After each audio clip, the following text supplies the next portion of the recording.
সন্মানীয় ফেৰেংগা গাঁৱৰ সভাপতি সম্পাদক তথা কৰ্মকৰ্তাসকল, আপোনালোকৰ অনুৰোধ ক্ৰমে আজি মই এই গ্ৰন্থমেলাৰ দ্বাৰ উন্মোচন কৰিবলৈ ওলাইছোঁ।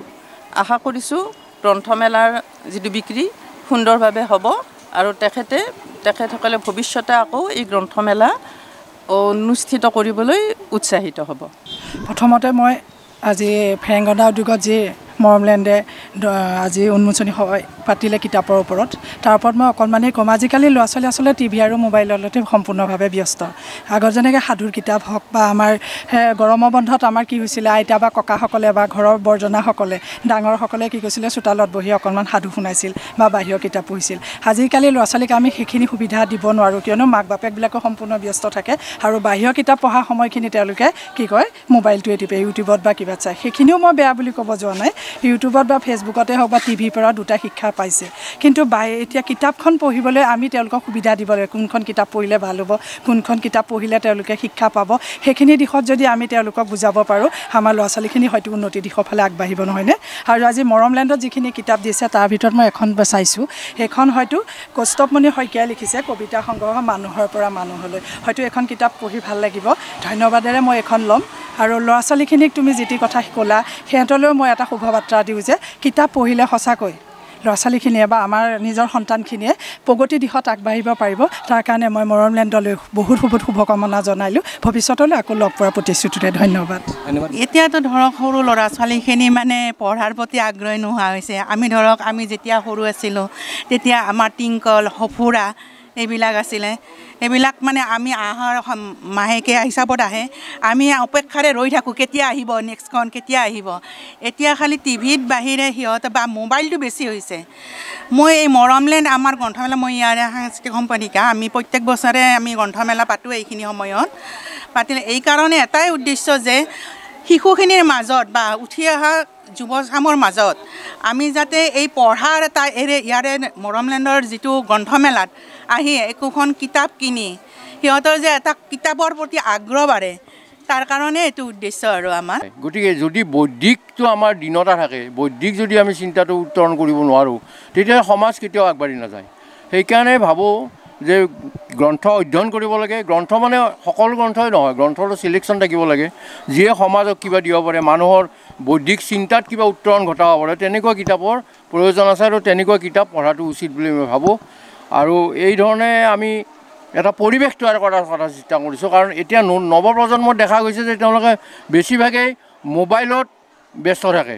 আৰু হয়, মোবাইলটো লাগে, মোবাইলত বিভিন্ন আমি যিটো হয়তো কিতাপত পঢ়িলে বহু সময় লাগিব পাৰে, কিন্তু মোবাইলত আমি পুটকৈ মানে এটা বোতাম টিপিয়ে আমি তেওঁৰ তথ্যখিনি আহৰণ কৰিব পাৰে, সেই সম্পৰ্কত ব্যৱহাৰ কৰক। কিন্তু দেখা গৈছে যে বিভিন্ন যিটো সমাজৰ কাৰণে হানিকাৰক, মানুহৰ উঠি অহা প্ৰজন্মৰ কাৰণে হানিকাৰক, তেনেকুৱা মোবাইলৰ ৰিলবিলাক বা তেনেকুৱা হেৰিবিলাকক বেছি মন দিয়া হয় সৰু ল'ৰা ছোৱালী। গতিকে তাৰ বিপৰীতে এটা বৌদ্ধিক পৰিৱেশ তৈয়াৰ হওক, সমাজৰ এক উত্তৰণ হওক, চিন্তাৰ গতিশীলতা হওক, এই ভাবিয়ে আমাৰ এই গ্ৰন্থমেলা আহিছে। আৰু গ্ৰন্থমেলাৰ সাংঘাতিক প্ৰয়োজন আছে। আৰু ক্ষুদ্ৰ গ্ৰন্থমেলা, এতিয়া ধৰক ডাঙৰ গ্ৰন্থমেলা হয়, আমাৰ গুৱাহাটী গ্ৰন্থমেলা হয়, আগতে জজ ফিল্ডত হৈছিল, এতিয়া মানে কি বোলে চানমাৰী ফিল্ডত হয়। সেইটোৱে হয়, সেইটো গোটেই অসমৰ এৰি আহে, কিন্তু তাতকৈও বেছি প্ৰয়োজন। কাৰণ এই ক্ষুদ্ৰ এইবিলাক এটা অঞ্চলত এটা পৰিৱেশ তৈয়াৰ কৰে। নৱপ্ৰজন্মৰ মাজত এতিয়া এইবিলাকে খুব সুন্দৰ প্ৰভাৱ পেলাব। কিয় কৈছোঁ, যদিও ল'ৰা ছোৱালীৰ কিতাপ পঢ়াৰ আগ্ৰহটো কমি আহিছিল, আজি দুবছৰমানৰ পৰা কিন্তু বাঢ়িছে। কাৰণ সেইটো প্ৰমাণ পাইছোঁ আমি যোৱাবাৰ। কি কাৰণে বাঢ়িছে বুলি ভাবিছে আপুনি? চাৰিওফালে অনুষ্ঠানবিলাকে বুক ফেয়াৰ পাতিছে। বুক ফেয়াৰ পাতি সৰু সৰু ল'ৰা ছোৱালীবিলাকক এইবিলাকৰ প্ৰতি ইমপ্ৰেছ এনেকৈ কৰিছে যে তেওঁলোক আহি নিজে বুক ফেয়াৰখনত সোমাই লৈ নিজে কিতাপ চাই বা ফটোখন চাই অলপ ৰং চং দেখি নিজে আকৰ্ষিত হয়। তেনেদৰে তাৰোপৰি তেওঁলোক আকৰ্ষিত হৈছে আমাৰ কিছুমান অনুষ্ঠানৰ জৰিয়তে, যে এই সাধু কোৱা অনুষ্ঠান, আকস্মিক বক্তৃতা, কবিতা আবৃত্তি, এইবিলাক তেওঁলোকে যেতিয়া মানে ষ্টেজত কৰে, মঞ্চত কৰাৰ পিছত তেওঁলোকৰ কিতাপৰ কিন্তু পঢ়াৰ প্ৰতি তেওঁলোকৰ আগ্ৰহ এটা বাঢ়ে। বৌদ্ধিক কৰ্ম আৰু হেৰিৰ দ্বাৰাই। গতিকে যদি বৌদ্ধিকটো আমাৰ দীনতা থাকে, বৌদ্ধিক যদি আমি চিন্তাটো উত্তৰণ কৰিব নোৱাৰোঁ, তেতিয়া সমাজ কেতিয়াও আগবাঢ়ি নাযায়। সেইকাৰণে ভাবোঁ যে গ্ৰন্থ অধ্যয়ন কৰিব লাগে। গ্ৰন্থ মানে সকলো গ্ৰন্থই নহয়, গ্ৰন্থৰ চিলেকশ্যন থাকিব লাগে, যিয়ে সমাজক কিবা দিব পাৰে, মানুহৰ বৌদ্ধিক চিন্তাত কিবা উত্তৰণ ঘটাব পাৰে, তেনেকুৱা কিতাপৰ প্ৰয়োজন আছে আৰু তেনেকুৱা কিতাপ পঢ়াটো উচিত বুলি মই ভাবোঁ। ডেম'ক্ৰেচি লাইফক ধন্যবাদ জনাইছোঁ মৰমলেণ্ড প্ৰতিষ্ঠানক। তেওঁলোকে যোৱা বছৰো আহিছিল, তাৰ আগৰ বছৰো আহিছিল, এই বছৰো আমাৰ ফেৰেংগাৰৰ উদ্যোগত যি কৰ্মশালা অনুষ্ঠিত হৈছে আৰু কৰ্মশালাৰ পিছত এই 3 দিনীয়া কাৰ্যসূচী সামৰণি অনুষ্ঠান প্ৰতিযোগিতাসমূহ হৈছে আৰু মৰমলেণ্ডে খুব আগ্ৰহেৰে আমাৰ অনুৰোধ ৰক্ষা কৰি তেখেতসকলে ইয়াতে বিপণী এখন সংস্থাপন কৰিছে।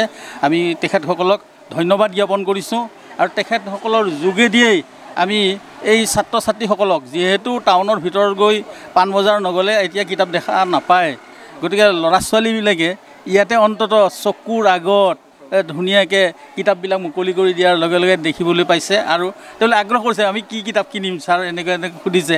বোলে তোমালোকে যি ভাল পোৱা এতিয়া চাই লোৱা, কিতাপ যি ভাল পোৱা তাকে মনে বিচৰা কিতাপবিলাক তোমালোকে ল'ব পাৰিবা বুলি মই তেওঁলোকক কৈছোঁ। তাৰমানে এতিয়া খুব ভাল লাগিছে। আমি মৰম কুমাৰলৈ আমি ধন্যবাদ আৰু শুভেচ্ছা জ্ঞাপন কৰিছোঁ। আগলৈ যাতে আমাক এনেদৰে সহায় কৰি, আমাকেই নহয় গোটেই সমাজক এনেকৈ সহায় কৰি, মানে গাঁৱে গাঁৱে বা চহৰে চহৰে সৰু গলিয়ে গলিয়ে এনেকৈ কিতাপৰ বিপণী যোগেদি ছাত্ৰ ছাত্ৰীক কিতাপবিলাক দেখুৱাই প্ৰদৰ্শন কৰাৰ লাগে। প্ৰদৰ্শন কৰিলেহে তেওঁলোকে দেখা পাব আৰু এইবিলাক কিতাপৰ যোগেদিও যে শিক্ষা আহৰণ কৰিব পাৰি, মানে পাঠ্যপুথিৰ বহিৰ্ভূত কিতাপ কিছুমান যে সংগ্ৰহ কৰি পঢ়িব পাৰি, এইটো তেওঁলোকে জানিব। নহ'লে এতিয়া ল'ৰা ছোৱালীবিলাকে কেৱল মোবাইলতে ব্যস্ত থাকে বুলি সকলোৱেও জানে, কিন্তু তাৰ পৰা আঁতৰাই আনিবৰ কাৰণে এনেকৈ যদি বিভিন্ন ধৰণৰ কিতাপবিলাক প্ৰদৰ্শন কৰা যায়, তেওঁলোকে আকৰ্ষণ বাঢ়িব। বিচিত্ৰ ৰঙৰ কিতাপ, বিভিন্ন সাধু, এইবিলাক তেওঁলোকে গম পাব তাৰমানে কি আছে বস্তুটো, পঢ়িব পাৰিব